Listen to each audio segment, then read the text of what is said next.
बंसल है। मैं paediatric neurologist हूँ। आज हम सब लोग यहाँ इकट्ठे हुए हैं ऑटिज्म अवेयरनेस डे पे, जिसमें हम लोग अब जानेंगे कि ऑटिज्म और एडीएचडी क्या होता है। बहुत सारे ऐसे पेरेंट्स होंगे जिनको इनिशियली नहीं पता था कि ऑटिज्म और एडीएचडी क्या होता है, उसके क्या लक्षण होते हैं। क्योंकि अगर हमें ये पता होगा कि उसके लक्षण क्या होते हैं तो हम तभी उसको पिक कर पाएंगे, और जितना जल्दी हम पिक कर पाएंगे उतना ही अच्छे से हम लोग उसका ट्रीटमेंट और थेरेपी स्टार्ट कर पाएंगे। हाँ, सो ऑटिज्म क्या होता है? ऑटिज्म एक तरह का बच्चों में न्यूरो का विकासात्मक विकार है, न्यूरो के डेवलपमेंट में विकार है, जिसमें बच्चों को मेनली दो चीजों में समस्या आती है। एक होता है सामाजिक संपर्क, सोशल कम्युनिकेशन, कैसे दूसरे बच्चों से बात करना है, कैसे और लोगों के साथ कम्युनिकेट करना है।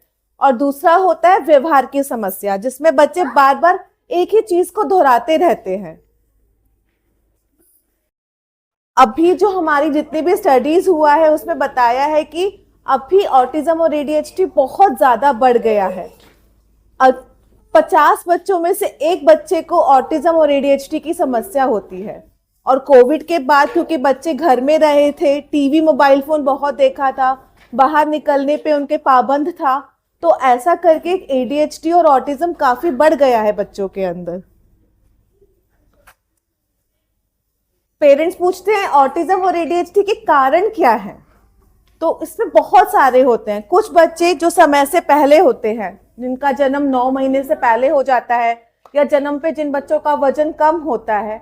कुछ बच्चों में जेनेटिक मतलब अनवांछित बीमारियां, या फिर उनके फैमिली इश्यूज होते हैं, या फैमिली में किसी को मेंटल इश्यूज का प्रॉब्लम होता है। ऐसे बच्चों के अंदर भी ऑटिज्म और एडीएचडी देखा गया है।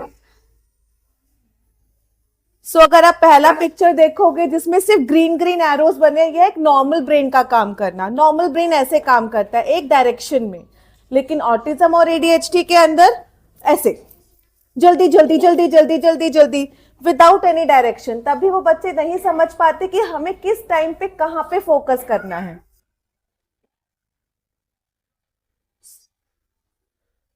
ऑटिज्म के क्या लक्षण होते हैं?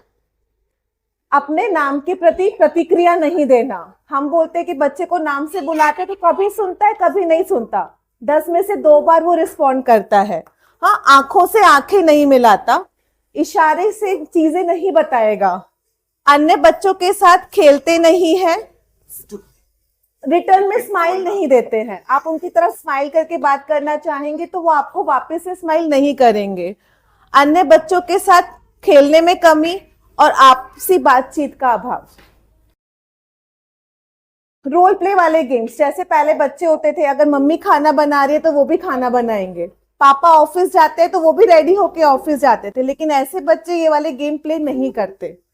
सभी खिलौनों को एक लाइन में लगाना, जल्दी से कोई भी चेंज अपनी डेली रूटीन एक्टिविटीज में, जीवन शैली में एक्सेप्ट नहीं करते।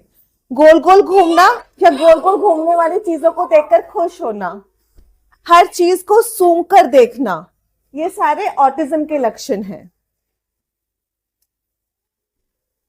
ऐसे बच्चों में कुछ बिहेवियरल इश्यूज भी होते हैं, उनके व्यवहार में भी कुछ अलग चीजें दिखने को मिलती है। जैसे बच्चे बहुत जल्दी चिड़चिड़ा जाते हैं, चिड़चिड़ापन होना, सिर को पीटना, खुद को काटना, दूसरों को काटना, बालों को नोचना, बहुत ज्यादा गुस्सा करना, अचानक से रोना शुरू कर देना, समझ नहीं आता है, रोड पे एकदम भागते तो उनको नहीं समझता है कि गाड़ी आके हिट कर देगा या डॉगी उनको बाइट कर सकता है, तो उनको डेंजर का आभास नहीं रहता है। या तो ये लोग साउंड के प्रति ओवर सेंसिटिव होते हैं, जहां भीड़ में थोड़ा ज्यादा नॉइज होगा तो इरिटेट हो जाते हैं, या फिर चोट लगने पे कम रोएंगे या ज्यादा रोएंगे, तो उनको सेंसरी इश्यूज होते हैं। सेकंड हमारा आता है ADHD, attention deficit hyper active disorder. जैसा अभी आपने एक वीडियो में देखा जहां पे 2 कैट्स बहुत ज्यादा भाग रहे थे। ऐसे बच्चों में बहुत ज्यादा हाइपर एक्टिविटी होती है, एक जगह टिककर नहीं बैठेंगे, भागते रहेंगे, बहुत ज्यादा या तो बात करेंगे, अपनी बारी का वेट नहीं करेंगे। एक ग्रुप में खेल रहे होंगे तो उनको ये नहीं समझेगा कि बॉल उनको ऐसे सिक्वेंशियल पास करना है, वो बॉल को किसी भी डायरेक्शन में फेंक देंगे और किसी भी डायरेक्शन में भागना स्टार्ट कर देंगे। एक चीज पे कंसंट्रेट नहीं करते हैं, ध्यान की कमी होती है, आसानी से डिस्ट्रैक्ट हो जाते हैं, स्कूल का होमवर्क पूरा करने में प्रॉब्लम होता है उनको, जल्दी जल्दी चीजें भूल जाते हैं। सो हम लोग क्या करते हैं, जब हमारे पास ऐसे बच्चे आते हैं हम उन बच्चों को एसेस करते हैं, उनसे लक्षण देखते हैं। अगर हमें लगता है कि बच्चे को ऑटिज्म या एडीएचडी है तो हम लोग फिर उसका ट्रीटमेंट प्लान करते हैं। ट्रीटमेंट में हम लोग कुछ दवाइयाँ देते हैं जिससे हम बच्चे की हाइपर एक्टिविटी, चिड़चिड़ापन, जिन बच्चों को सोने की समस्या है, वो सब चीज़ों को सेटल कर सके। बच्चे को हम थेरेपी स्टार्ट करते हैं। थेरेपी में हमारे पास बिहेवियर थेरेपी होता है जिससे कि जो बिहेवियर उसको डिस्ट्रैक्ट कर रहा है उसको कम कर सके, बच्चे की हाइपर एक्टिविटी को कम करके एक स्थिरता ला सके। उसके लिए हम ऑक्यूपेशनल थेरेपी स्टार्ट करते हैं, स्पीच थेरेपी, जिससे कि उनका स्पीच इंप्रूव कर सके। साथ के साथ हम पेरेंट्स को ट्रेन करते हैं, पेरेंट्स को काउंसिल करते हैं, क्योंकि पेरेंट्स का इन बच्चों के साथ के ट्रीटमेंट में बहुत इंपॉर्टेंट रोल होता है। जितना ज्यादा पेरेंट्स अपने आप को बच्चे के साथ इन्वॉल्व करते हैं उतना ही बेहतर रिजल्ट हमें मिलता है। इलाज का उद्देश्य है जिससे बच्चों में एकाग्रता आए, बच्चे का सोशल डेवलपमेंट हो सके और वो स्कूल की परफॉर्मेंस वगैरह बेहतर कर सके। सो पेरेंट्स को क्या क्या ध्यान रखना है? सबसे इंपॉर्टेंट, बच्चे को एक अच्छी नींद मिलनी चाहिए। अपने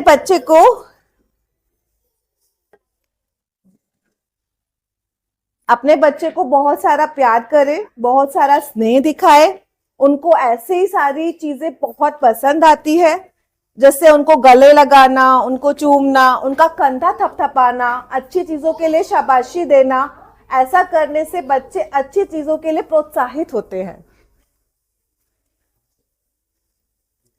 एक फिक्स्ड शेड्यूल, एक फिक्स दिनचर्या रखिए, सुबह उठने से लेकर रात सोने तक, क्योंकि वो बहुत जल्दी जल्दी चेंजेस एक्सेप्ट नहीं कर पाते। जितना जल्दी जल्दी आप उसके अंदर चेंजेस लाएंगे उनकी जीवन शैली में, उतना ही चिड़चिड़ापन उनके अंदर आता जाएगा। तो अगर कोई चेंज करना भी होता है तो धीरे धीरे करिए, एकदम से नहीं करना है। हाँ, होमवर्क करने में, खेलने के समय, ये सब चीजों पे बच्चे के साथ रहिए। इसको कीबोर्ड प्रेस करना पसंद है। अच्छे व्यवहार को पुरस्कृत करें, मोटिवेट करें। Most important, TV, mobile phone, computer games, video games, इन सब चीजों से बच्चों को दूर रखें। जितना ज्यादा बच्चे इन सब चीजों का उपयोग करेंगे उतना ही ज्यादा ये फीचर्स बढ़ेंगे। इनको कम करने से बच्चों में पॉजिटिव सिम्टम्स बढ़ते हैं। अपने बच्चे की बात ध्यान से सुने।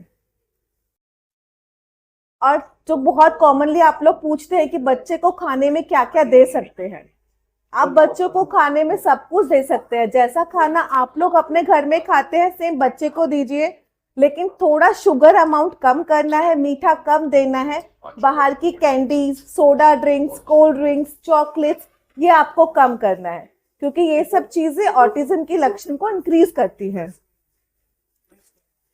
जब बच्चा आपसे बात करना चाहे तो अपना फोन साइड में रखें, बच्चे की तरफ ध्यान दें। बच्चे को मारे, पीटे, चीखे, चिल्लाए नहीं। एक पॉजिटिव एटमॉस्फेयर घर पे बनाए रखें।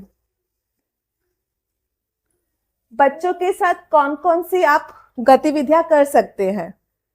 पहेली, पजल्स, बोर्ड गेम जैसे सांप सीढ़ी खेलना, पार्क में लेके जाना, जू, चिड़ियाघर लेके जाना, खजाने की खोज खेल, चीजों को छुपा के रखना और बच्चों को बोलना कि ढूंढ के लाओ। क्योंकि अगर आप बच्चे को बोलेंगे कि ये चीज ढूंढ के लानी है तो बच्चा उस टाइम पे सारी डिस्ट्रैक्शंस छोड़ के उसी चीज के लिए कॉन्सेंट्रेट करेगा।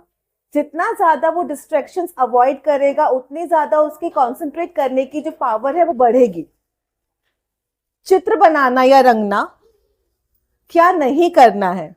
बच्चे को दोष नहीं दे, उन्हें डांटे नहीं, अपने आप को ब्लेम नहीं करें। ऐसा नहीं सोचे कि बच्चा बेहतर नहीं हो सकता। बच्चों के उपचार कार्यक्रम को बाधित ना करें। मोस्ट इंपॉर्टेंट, जो थेरेपी आप लोग दे रहे हैं, जो ट्रीटमेंट आप कर रहे हैं, उसको बीच में रोके नहीं जब तक आपके डॉक्टर नहीं बोलते। और बच्चों का screen time TV mobile phone से बचाएं। अगर ऑटिज्म और एडीएचडी का इलाज नहीं करते तो ऐसे बच्चों में व्यवहार एवं अनुशासन संबंधी समस्याएं आती हैं, सामाजिक कठिनाइयां, स्कूल की विफलता, अवसाद, चिंता, आपराधिक आचरण, पारिवारिक संबंध समस्याएं और रोजगार की समस्याएं। एकाग्रता बढ़ाने के लिए आप घर पे क्या क्या एक्टिविटीज कर सकते हैं? फाइंड द डिफरेंसेस, असमानता खोजो, खजाने की खोज, जैसे मैंने आपको बताया। छोटे बच्चों को हम पिक्चर्स दिखा के उस पिक्चर को छुपा के पूछ सकते हैं कि ऐसी पिक्चर और कहाँ है। और बड़े बच्चों को ऐसे सामान का लिस्ट दे दो और पूछो घर में ये चीजें कहाँ पे है। पजल सॉल्व करना, कॉपी द पिक्चर, चित्र कॉपी करें। उल्टी गिनती 50 से, अब बोलो उल्टी गिनती। बड़े बच्चों में हम ऐसी एक्टिविटीज कर सकते हैं। छुपी हुई चीजें को खोलना, सर्कल्स में रंगना। इसके लिए इंपॉर्टेंट होता है कि पहले आप छोटा छोटा सर्कल बनाएंगे और धीरे धीरे करके सर्कल का साइज बढ़ाते जाइए। बच्चा कलर कर रहा है, आपको कॉन्स्टेंटली इंस्ट्रक्ट करना है, बच्चा बाहर नहीं निकालना, बाहर नहीं निकालना। जितना आप उसको बोलेंगे बाहर नहीं निकालना, उसको पता है मुझे बाहर नहीं निकालना है, मुझे बाहर नहीं निकालना है, तो वो उतना ही ध्यान देना शुरू करेगा। पैराग्राफ में शब्दों की गिनती करना। डांसिंग, ये एक अच्छी एक्टिविटी है ऑटिज्म और एडीएचडी बच्चों के लिए। ऑटिज्म में कुछ बच्चों को म्यूजिक बहुत पसंद होता है। ऑटिज्म कोई विकलांगता नहीं है, ये एक अलग क्षमता है। तो ऐसे बच्चों को अपने साथ जितना ज्यादा आप इन्वॉल्व करेंगे उतना ज्यादा बच्चों में लक्षण इंप्रूव करेंगे। शिवांश, क्या आप आएंगे एक बार?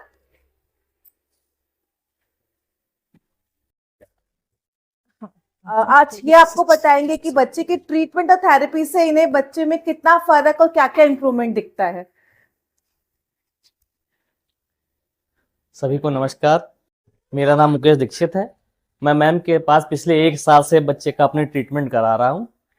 पहले मेरा बच्चा बिल्कुल ध्यान नहीं दे रहा था, अपने में ज़्यादातर गुमसुम रहता था, लेकिन मैम के ट्रीटमेंट के 1 साल के बाद आज उसकी स्कूलिंग भी स्टार्ट हो गई है और उसका बिहेवियर में भी काफ़ी इंप्रूवमेंट आया है। जो मैम ने मेडिकेशंस वगैरह चलाई थी तो उसकी क्वालिटी अच्छी हुई है, स्पीच भी आई है, धीरे धीरे वर्किंग उसकी पहले से ज़्यादा बेटर हुई है और चिड़चिड़ापन भी उसमें बहुत शांत हुआ है। तो मेरा कहना यह है कि बच्चों के साथ जितना ज़्यादा प्यार से बात करेंगे, उनकी चीज़ों को मानेंगे, जब पेरेंट्स आप जो बच्चों के साथ कर सकते हैं वो बहुत अच्छी चीज़ उनके लिए है। तो बच्चों में अगर इम्प्रूवमेंट देखना है तो उनके साथ लगना पड़ेगा, उनके साथ काम करना पड़ेगा। और मैम ने जैसा गाइड किया वैसा करके आज बच्चे में मेरे बहुत सारा चेंज आ गया है। Thank you. आप सबका धन्यवाद कि आप लोगों ने सुना। आई थिंक आप लोगों को बहुत समझा भी होगा, एक समझ आया होगा कि आज को इस कैंप को ऑर्गेनाइज करने का हमारा उद्देश्य क्या था। अब हम लोग वापस से अपना कंसल्ट स्टार्ट करते हैं।